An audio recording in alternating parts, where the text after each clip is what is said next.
ඔගොල්ලෝ මාව තාම සබස්ක්‍රයිබ් කරලා නැත්නම් මේ රතු පාට බොත්තම ඔබන්න. ඒ වගේ මන් දාන අලුත් වීඩියෝස් පිළිබඳව දැන ගැනීමට මේ බෙල් අයිකන් එක ක්ලික් කරලා ඕල් කියන එක ඔබන්න.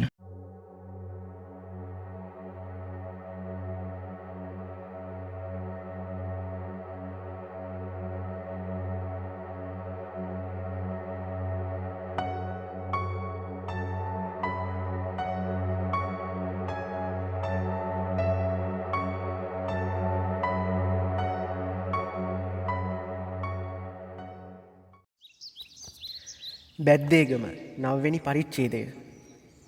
ගමේ පැවැත්වුණ මහේස්ත්‍රාත් විභාගයේදී පුංචි මැණිකාද එහි සිටි නමුත් පොලිස් බටයා සමග යද්දී කතා කළාට පසු සිලිඳු හා කතා කිරීමට අවසරයක් ඇයට නොලැබිණි. මහේස්ත්‍රාත්තුමා දිසා මහත්මයාත් සිරකරුවත් පසුවදා හිමිදිරියේම කඹුරුපිටිය බලා පිටත්ව ගොස් සිටි හේයින් පුංචි මැණිකා හා ගම්මු අවදිවන විට බැද්දේගම පුරුදු නිදිබර උදාසීන ස්වභාවයම ඉසිලුවායි. සිලිඳුගේ අනට කීකරුව පුළුවන් උපක්‍රමයකින් බබුන් ආපසු එනතුරු කරලිනා හාමිත් සමග ගෙදර බලා සිටිනවා විනා පුංචි මැණිකා විසින් කළ හැකි අන් කිසිවක් නොවීය. බබුන් සිරගෙට නියම වීමත් ඇගේ පියා ඇයට නැතිවීමත් පියාගේ ඉරණම් පිළිබඳව ඇගේ සිතේ පැවති බියත් නිතර ඇගේ දුක හා දුම්නසද දියුණු කළේය. තමාගේ අනාගතය පිළිබඳ බියක් ඈ තුළ පැන නැගෙන්නට වනි. ජීවත්වන ක්‍රමයක් ඊට පිළිවෙල යොදා ගැනීමේ උපක්‍රමයක් ඇයට සිතා ගැනීම පවා උගහට වූවකි. බබුන් ආපසු ගමට පැමිණෙන තුරු මාස 6ක් ගත කරන්නේ කෙසේද යන්න නියම වශයෙන් ඇයට සිතාගත නොහැකි විය. පුංචි මැණිකාට හා කරලිනා හාමිට වේලක් යට වේලක් හා මාස 6ක් ගත කර ගැනීමට තරම් ධාන්‍යයක්වත් ගෙයි ඉතිරි වී නොතැබිනේය. තමා ඉදිරියෙහි මැවී තිබුණු බයජනක අවිනිශ්චිත අඳුරු අනාගතය විසින් ඇය නොසන්සුන් බවට පත් කරන ලද්දීය. මෙය ඇයට ඇති වූ තවත් අමුතු බියකි. මෙවැනි කරුණු කිහිපයකින් බියටපත් වූ පුංචි මැණිකා දවසෙන් වැඩි කාලයක් ගත කළේ මේ බියකරු සිතිවිලි වල පැටලී ගෙයි පිලේ හිඳ නිකටට අත තබාගත් ගමන්මය. කුඩා කල සිලිඳු කී වනයෙහි මම්මුලා වූ තඩයක්කාරයන්ගේ කතා ඇයට සිහි විය. ඔවුන් එදා බියවන්නට ඇත්තේද අද තමාට ඇති වී තිබෙන බියවැනි බියකිනයි ඇයට සිතිනි. එදා ඔවුන් මෙන් අද තමාද මහවැන මැද්දේ තනි වී සිටින බවත් එදා ඔවුන්ට මෙන්ම අද තමාටද මග වැරදී තිබෙන සැටිත් ඈ දුටුවාය. එහින් දැන් ඈටද කොයි මගක ගියත් එකය. දැන් කරලිනා හාමිගේ වයස අවුරුදු 50ක් පමණ වෙයි. කැලෑබද ගැමක ගැහැණියකට විශේෂයෙන් වැඳපු ගැහැණියකට අවුරුදු 50 ලොකු වයසකි. ජීවිතයේ අවසාන භාගයට බොහෝ ලං වූ වයසකි. අවුව හා සුළඟත් වෙහෙසත් බඩගින්නත් ලෙඩ දුකත් ශරීර ශක්තිය මෙන්ම මානසික ශක්තියද උරා බොයි. ඇගේ සම ඇටයට රැළිවටේ ගියේය. ලැම වියලී ගොසිනි. මේ ගම්බල ගැහැණියක් අවුරුදු 30-40 වන විටත් මැහැල්ලකි. මෙහි කිසිම මිනිහෙක් හෝ ගැහැණියක් හෝ පරම ආයුෂ වැළඳීමෙහි සමත් නොවේ. කරලිනා හාමිගේ වයස 80ට වඩා 90ට කිට්ටුද කියා හෝ 90ට වඩා 100ට කිට්ටුද කියා හෝ කීම උගහට විය. ඇය එතරම් මහලුය. කැලෑ ජීවිතයෙහි ලකුණු ඇගේ ශරීරයෙහිද ඇඳී තිබුණේය. නිතත දිග තද සුළඟට ඇරඹර වී අටුවන් බැහි ගිය ගහක් මෙන් ඇගේ ශරීරයද නැමී ඇඹරී තිබිණි. මුහුණේ සිහින්ව ගිය අත්පාවලත් සම ගසක පොත්තක් මෙන් ගොරහැඬිව රැලි වැටි ඇටයට ඇලී ගියේය. කුඹුක් වැනි ගස්වල පිටපොත්ත තැනින් තැන ඉගිලි සුදුව යන්නක් මෙන් ඇගේ සමේද තැනින් තැන දුඹුරුවන් සුදු පුල්ලි නැගී තිබෙනි. කම්මුල්වල මස දිය වී සම ඇකිලී ගොසිනි. දත් නැති කට ඇතුළට වැදුණු දෙතොල නාසයට යටින් පෙනුනේ කෙළවලින් තෙමුණු රේඛාවක් ලෙසිනි. අප්‍රාණික පටල සහිත දෙනෙත රැලි වැටුණු නලත්තලයට යටින් 100 ගණන් රැලි අතර ගිලී තිබිණි. දෙනෙත අන්දව නොතිබෙන නමුත් පෙනීමක් නැතිසේ එය මැලවී ගොසිනි. සිත මැලවී යාම නිසාය. ශරීරයට පෙර සිත නැති වී යාම සාමාන්‍යයෙන් කැලෑබද ගම්වල ගැහැණුන් අතර බහුල දක්නට ලැබෙන ධර්මතාවයකි. ඒකාකාර ජීවිතයත් දැඩි උණුසුම් වාතය සමග කෙලවරක් නැති ගසුත් කෙලවරක් නැති කම්කොටලුත් හමුවේ විලීනව මේ ශක්තියත් කල්පනා ශක්තියත් වේද සිදුවන්නේ හොඳ දේශගුණයන් ඇති රටක පිරිපුන් පිරිමුණු වූද ගැහැණුන් දරුවන් උසුලන්නා වූද වයසකය. පිරිමි මේ අවස්ථාවේ සිටියදී පවා හේන්වල කුඩා කැලේ එලි කර දීම ධාන්‍ය වැපිරීම වැඩි වැඩට උදව්වට යති. එහෙත් ඔවුන් මේ වැඩ කරන්නේ ආසාවකින් හෝ සිහියකින් නොවේ. ගව මහීසාදීන් හෝ යන්ත්‍ර සූත්‍රාදියක් ක්‍රියා කරන්නක් හෝ මෙනි. ඔහු එවැනි කටයුතුක යෙදී සිට ඒ අවසන්ව ආපසු ගෙදර ආ විට මිදුලට වී අඳුරු දෙනෙත් විදහා හිස් බැල්මෙන් බලාගත් අත බලාගෙන අතක් පයක් නොසොල්වා පෑ ගණන් එක තැනකට වී හිඳිති. මේ අතර ඔවුන් පවත්වන එකම ඉරියව්ව නම් සිහින් දිග අතක් බඳ වට යවා වඳුරකින් මෙන් පිට ගැසීමක් පමණකි. ගැහැණුද කල රැගෙන දියගෙන ඒමට මඩ සහිත දියවලවල් කරා යති. ගෙවල ආහාර පිසදෙති. හෙළින් කටින් සිටින්නට පුළුවන්කම තිබෙන තුරු ඔහු තමන්ගේ කොටස ඉටු කළ යුත්තාහය. නිතර පාහේ තමාටද යම් යම් දේ කොඳුරා ගන්නා ඔහු කෑම කති. නිදා ගනිති. කිසිවෙකු සමග කතා නොකරති. එසේම අන් සෑම දෙනාද උන් හා කතා නොකරති. උන් ජීවත් වනුයේ වේදනාව පවා හොඳ හැති නොදැනෙන ජීවිතයේ සන්ධ්‍යා සේවාය වේ. කරිලිනා හාමිද මේ සන්ධ්‍යා සේයාවට ඉක්මනින් වැටී ගත්තීය. වනයෙහි වැඩිවීමත් පිරිහීමත් එකසේ වේගවත්ය. සිලිඳුට හා බබුන්ටත් විරුද්ධව නඩු විභාගය හෝ ආරච්චිත් ප්‍රනාන්දුත් මැරීම හෝ සිලිඳුගේ නැතිවීම හෝ එතරම් මැගේ සැලකිල්ලට භාජනය නොවීය. විපත්ති ගණනාවක්ම සිදුවීගෙන යන බැවින් සිදුවීගෙන යන බව සිහිනයකින් මෙන් ඇයට පෙනගිය නමුන් කරුණු වශයෙන් ඒවා සැලකීමට ගැනීමට ඇගේ පටල සහිත මොලේ ශක්තිමත් වූයේ නැති. ඇය කෙලේ තමාටම තොල් මතුරා ගනිමින් සිරිත් පරිදි වීම් පිසිම් වලට වැවෙන් දියගෙන බුද්ධීමයි. ඇය පුංචිමැනිකා සමඟ කතා නොකලාය. ඇය හා කතා කිරීම හෝ යම් යම් දේ ඇගෙන් විචාරීම නිෂ්ඵල වැඩක් බව හොඳ හැටි දැනගත් පුංචිමැනිකාද කරිනා හාමි සමඟ කිසිවක් නොදැඩුවාය. සිලිඳු මරණීය දණ්ඩනයට පත්කිරීමෙන් මාසයකට පසු පළමු පැවති ස්වභාවික තත්ත්වයකට ගම පැමිණි බව බැලූ බැල්මට පෙනිනි. ඇත්ත වශයෙන් එහි ඇතිව තිබුණේ ලොකුම වෙනසකි. එය කුඩා ගමක ක්‍රමයෙන් පිරිහි ගොස් අවටින් තෙරපායන මහබැද්දට බත් වී යන වනගත කුඩා ගම් වලින් එකකි. එක පහරකට එක දවසකින් එහි තිබුණු ගෙවල් හයෙන් එකක් නැති විය. 25 දෙනෙක් වූ පිටිසෙන් 7 දෙනෙක්ම නැති වූහ. ආරච්චි රාලගේ මරණයෙන් පසු ආරච්චි හාමිනේ නැංචෝ හාමි ගම හැර යන්නට තීරණය කරගත්තාය. හේන් වැඩ කිරීමට තරම් නොවැඩුණු දරුවන් සමග තව ඉදිරියටත් බැද්දේගම වාසය කිරීමට ඇයට පිළිසරණයක් නැති. ආරච්චිගේ නෑදෑයන් පදිංචිව ඉන්නා කොටගොඩ නම් හොඳට වී කුඹුරු හා පොල්වතු ඇති අවුරුදු පතා හොඳ හැටි වැස්ස පවතින සැපවත් ගමකි. තමාට කොටගොඩ නෑදෑයන්ගෙන් ඉඩා කෑල්ලක් ලබාගත හැකි බවත් එහි දූදරුවන්ට හිරහිදලන් හද ගැනීමට වඩා හොඳින් කරගත හැකි බවත් ඇය දැන සිටියාය. ආරච්චි මායියා හැමදාමත් කීවේ මේ ගම කිසි කලක කිසි කෙනෙකුට වගතුවක් නොවන සාපලත් ගමක් බවයි. ඇය කෝරලේ මහත්මයාගෙන් తాවකාලිකව ඉල්ලාගත් කරත්තයක තමා සතු බඩුමුන්ටු ටිකත් පටවාගෙන ළමා ලපටිවුන් කැටුව කොටගඩ බලා පිටත් වූවාය. ආරච්චිගේ ගෙයි වාසය කරන්නට කෙනෙකු නොවූයෙන් එය කැලයට ඇරිණි. අපලගෙන දෙන අසුම නිමිති ඇත්තේ යයිද අවතාර අඩිකෝඩුවලෙන් පෙරුණු යයිද ප්‍රසිද්ධව ගිය මේ ගෙයි වාසයට ඒමට තරම් සැහැසි වූ කිසිවෙක් ගමේ නොවූහ. මේ ගෙය වනයට විරුද්ධව දිග සටනක යෙදී සිටිනසේ පෙනිනි. මුලින්ම වැට අද්දර කුඩාගස් හා පද්දුරු ගණව වැඩි ඇට යට කරගත්තේය. දෙවනුව අලු පැහැති කොළ හා දම් පැහැති මල් ඇති වරා පඳුරු හා මානා පඳුරුද දිග තිවුණු කටු ඇති පටොක් පඳුරුද වැට අද්දරින් රිංගාවුත් මිදුලටත් ගේ බිත්තිවලට හා දොරකඩටත් ලං විය.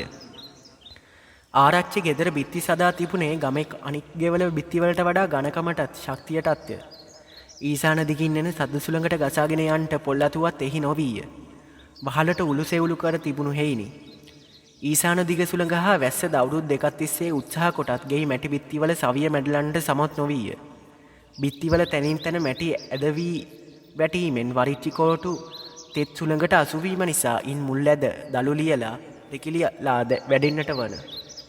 කුරුල්ලන් ගෙනවුත් දැමුවා වූද සුළඟින් ගසාගෙන ආවා වූද ඇට නිසා ගෙයි වහලේ උළු අතර ලොකු කුඩා පඳුරු හැදෙන්නට පටන් ගති. ලොකු දලුක් පඳුරක් වහල මත වැටි උළු එහා මෙහා කරමින් මුල් ඇදුනේය. බිත්ති අතර කැලය වැඩි ගෙය ඔබාගත්තෙත් බිත්ති බිඳ වැටි වහල බිමට පාත් විය.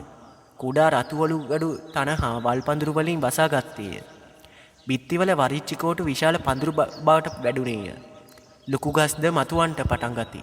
තුන්වැනි වැස්ස අවසානයේදී මුළු වත්තේ ගෙයිත් කැලයේත් වෙනසක් නොපෑය. ආරච්චිගේ ගෙය කැලයට යාම කැලය ගම්මැද ආරච්චිගේ ගෙදරට කැලය කඩා වැදීමට පෙර කැලයට හැදෙකට බෙදී කෙලවර තිබුණු ගෙවල්. සිලිඳුගේ හා බස්තියන් අප්පුගේ ගෙවල් දෙක ගමේ අනෙක් ගෙවල් වලින් වෙන් වූ බව දුටු ගම්මු තමන් ජීවිතය වන්නේ විනාශ වේගෙන යන ගමක බව තේරුම් ගත්හ. මේ නංචුහාමි කල්තියා කීවකි. මේ ගම දැන් හොල්මන් නඩිකෝඩු පිරුණු යකුන් අරක්ගත් කාලකන්නි ගමකි. ළමයින් හා මහල්ලන්ද නැසී යන්නක් මෙන් ගමත් දැන් නැසී යයි. එහි දැන් ළමයි නූපදිත්. අවුරුදු 10කින් මුළු ගමම අලින්ට යනවා කිසිම සැකයක් නැත. යනු ඇගේ හැඟීම විය. කෙසේ වුවත් ගම විනාශමුඛයෙහි යන හැඟීම ගමටත් ගම්මුන්ටත් දැනුනේ ඉතා හෙමිනි. ටිකින් ටිකය. මුලින්ම මිනීමැරුම් නඩු විභාග කලබල මග හැරී ගිය විට ගම නැවතත් පෙර පුරුදු තත්ත්වයටම වැටුණාසේ පෙනී ගියේ.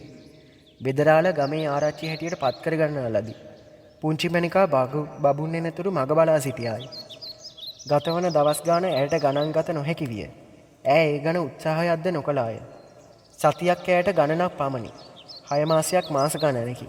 එහෙත් කාලය ගෙවී යන සැටි බලමින් ජය සිටියේ බබුන් එන්නේ කවදාදැයි පෙරමඟ බලාගෙනය.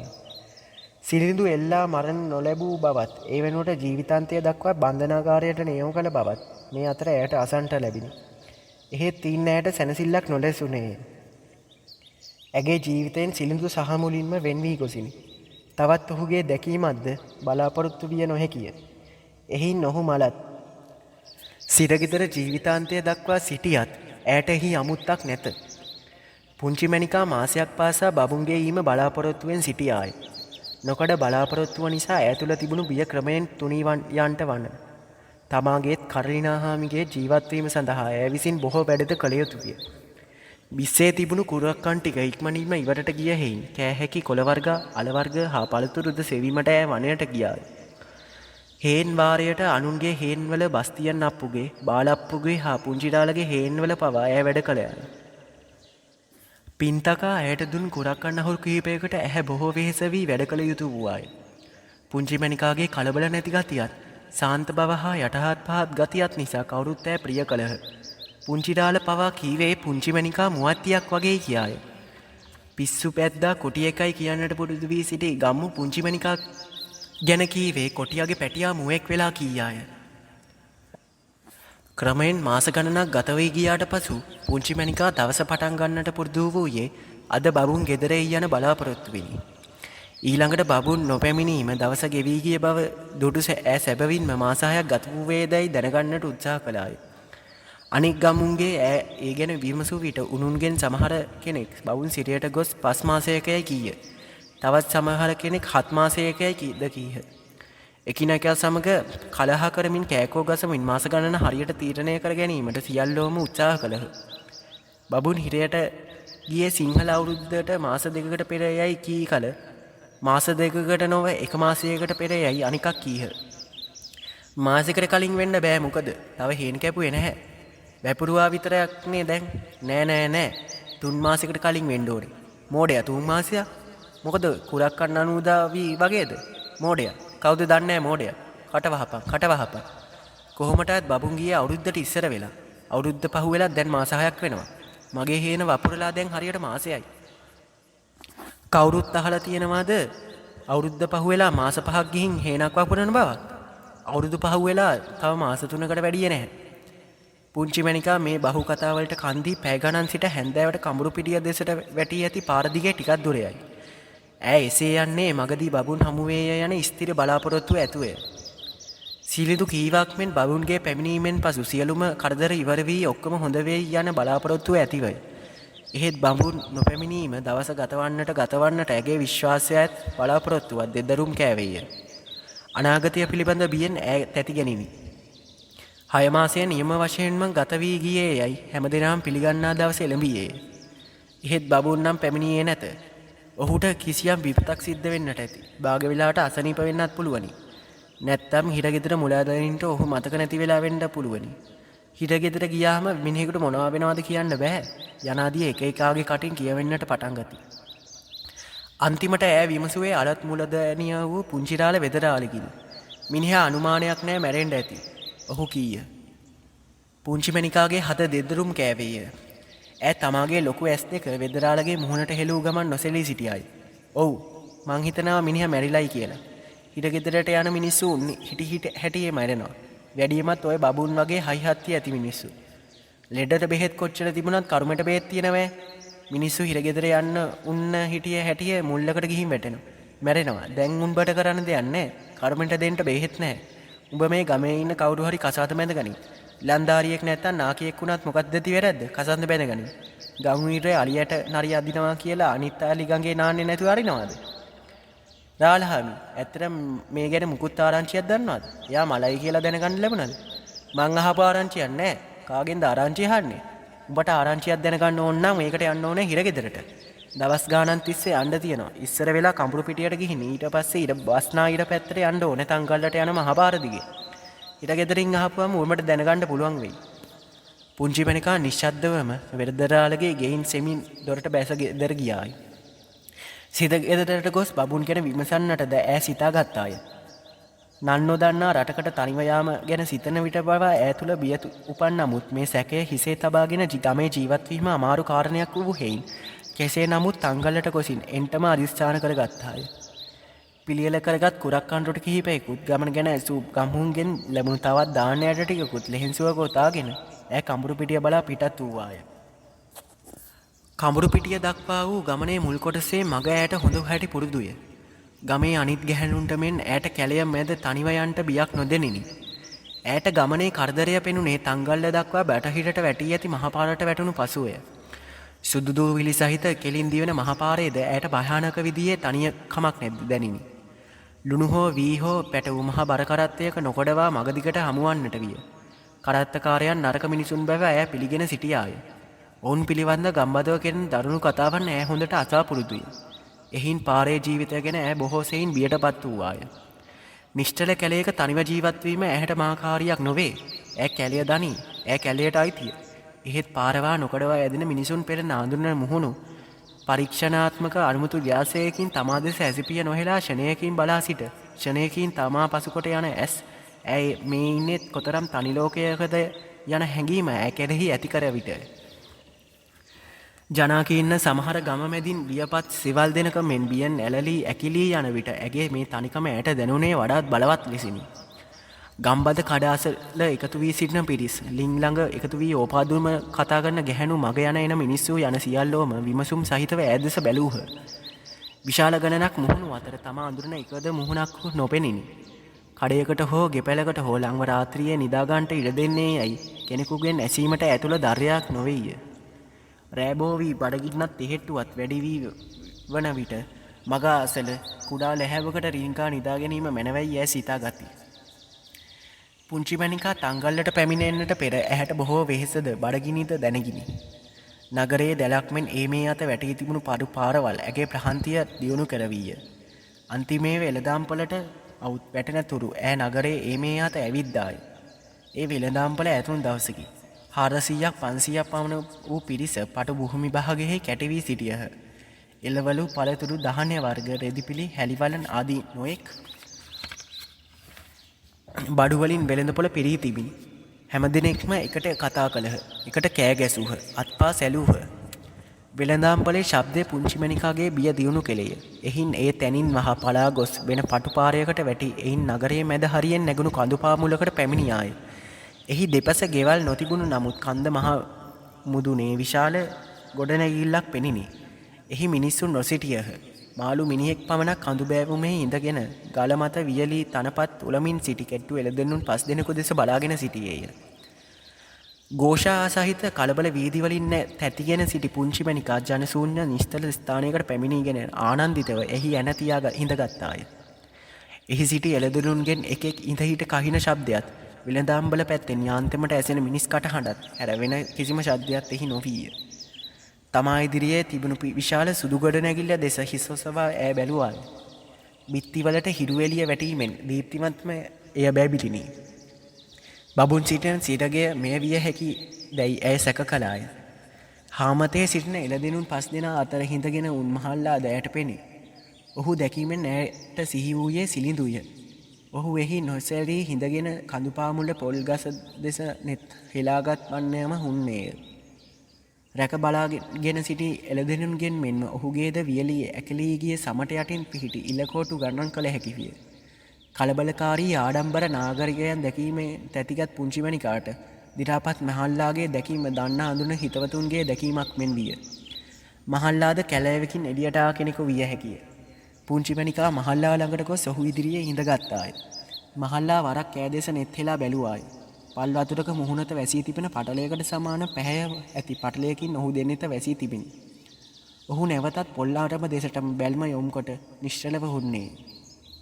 සීයේ අර පේන්නේ හිරගෙදරද? හිරු රැසින් උද්දීප්ත මහ ගොඩනැගිල්ල පරම වලට දැක බලන්නකු මෙන් ඒ දේශය බලමින් නෙත් හෙලා බැලූ මහල්ලා පුංචි මණිකා දෙසට හැටුණේය. "ඔව් ඇයි?" බොල් මැරෑඩි කටහඬකින් ඇසීය. "මගේ මිනිහා ඒක ඇතුලේ වෙන්න පුළුවන්."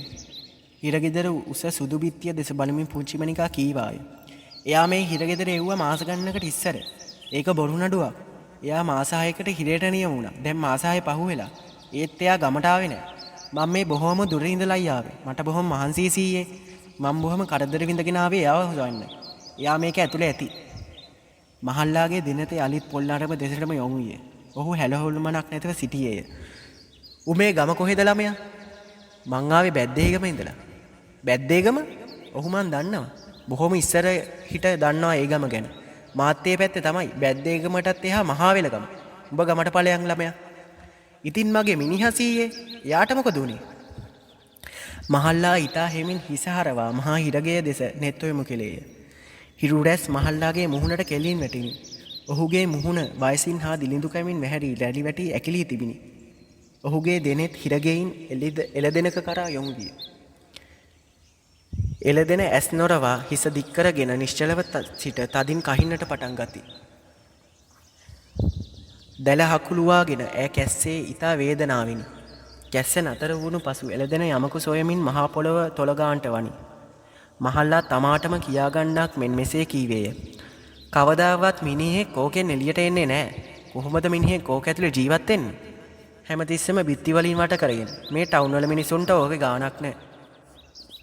නමුත් අපි මං හොඳට දන්නවා මම මහවෙලගම මිනිහෙක්. ඔන්න ඔය අහට කැලේ මැද්දේ ගමක්. අද උනත් ගමට යන්න මං ලෑස්ති. නමුත් මට වයස වැඩි. මිනිහෙක් නාකි වුණායින් පස්සේ ඒ වගේ ඉඳලා වැඩක් නැහැ. නමුත් උඹ ගමට ඵලයක්. ගම කතැරලා යන එක මහා මොඩකම. ඒ වායේ හැමදාම බඩගින්නේ තමා. මං දන්නවා මට මතකයි. ඒත් තමන්ගේ පැල්පතයි මිදුලයි කැලෙයි තමන්ට නිදහසේ තියෙන. මේ වායේ ගෝසාවයි කලබලයි කරදරයි විතරයි. නිම්මාවකින් නැතුව ගෙවල්. ඒත් හිරගෙදරින් අහන්න ඕනේ ඉස්සර වෙලා මගේ මිනිහා ගැන. ඇයි එයා නතර කරගෙන ඉන්නේ? ඕකට ගිය මිනිහෙක් කවදාවත් එළියට එන්නේ නැහැ. හැබැයිටම මන් දන්නේ නැද්ද? මගේ පුතත් ওই හිරගෙදරට ගියා. තව අද වෙන්නක් ඇහැට දැක්කේ නැහැ. එයාගේ නඩුව ඇහුවේ මේ තංගල්ලේ. මගේ අතමිට තිබුණා. ඔක්කොම ඒ නඩුව වෙනුවෙන් විද්දම් කළා. පුංචි පුතා හිරගෙදින් ආපසු එනතුරා මම බලාගෙන හිටියා. කිසි දවසක ආවෙන්නේ එන්නෙත් නැහැ. උඹේ මිනිහාටත් ඒකම තමා. දැන් උඹ අපහු ඵලයන් උඹේ ගමට. පුංචි මණිකාගේ බඩගින්නට හාත හේට්ටුවටද මහල්ලාගේ කතාවෙන් උපන් සන්තාපයක් දුකත් එකතු විය. ඈ නිසොල්මනේ වැළපෙන්න රුවාය. අඬල වැඩක් නෑ ළමයා. මං දැන් හොඳටම වයසක මිනිහෙක්. මට වඩා හොඳින් ඔය ගැන දන්න කෙනෙක් තවත් මෙහෙ නෑ. මේ හිරගෙට ගිය කෙනෙක් කවදාක්වත් ආපහු ආවේ නෑ. උඹ දැන් ඉක්මන් කරලා ගමට යන එක වඩා හොඳයි.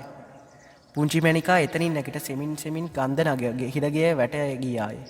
එහි වූයේ එකම දොරටුවකි. ඒ තැනින් තැන යකඩ එන වැද්දූ විශාල ඝන ලී දොරකි. ඈ බියෙන් දොරට තට්ටු කළාය. ඇතුළට නොහැසෙන තරම් ඊතා හිමින් තට්ටු කළාය. නැවත බිත්තියට ඇලවී ඉඳගෙන බලා සිටියාය.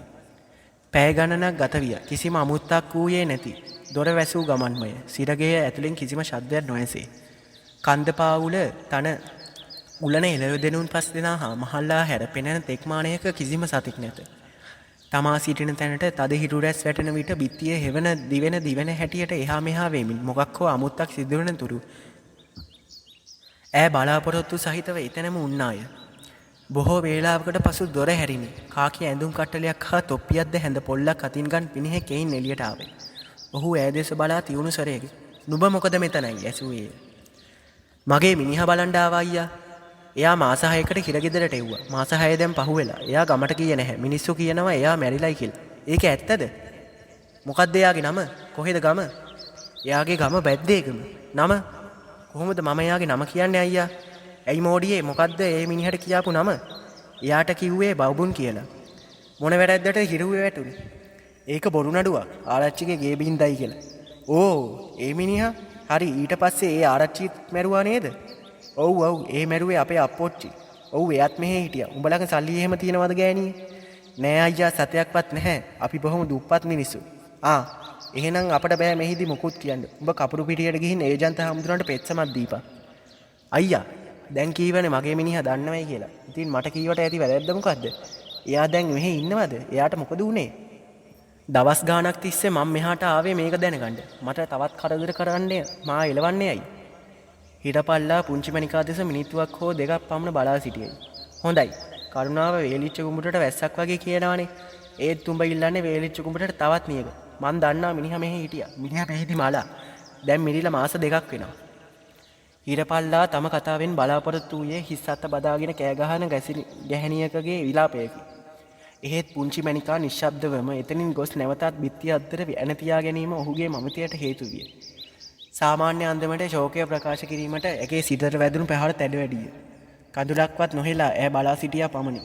තමා ගමට යා යුතුය යන බලවත් හැඟීම තමා තනි වී සිටින මේ නගරයෙන් පිටව සිය ගමට යා යුතුය යන දැඩි ආශාවත් ඇති විය. එහිදී තමාගේ මිදුලට වන රොදට පිටිපසින් හිඩුසෙන්ක වී යන සැටි බලාගෙන නිදහසේ සිටිය හැකිය. පුංචි මණිකා එතන වැඩි වෙලාවක් නොරැඳී කන්දෙන් පහළට බැස්සාය. මහල්ලා තවමත් ඒ හුන්තැන පොල් අරඹ දෙස බලාගන්වනම සිටියේ. කවදාක්වත් ඕකෙන් පිට වෙලා එන්න ඉඩ හම්බෙන්නේ නෑ මිනිහෙකුට. මං ඔබට කිව්වානේ.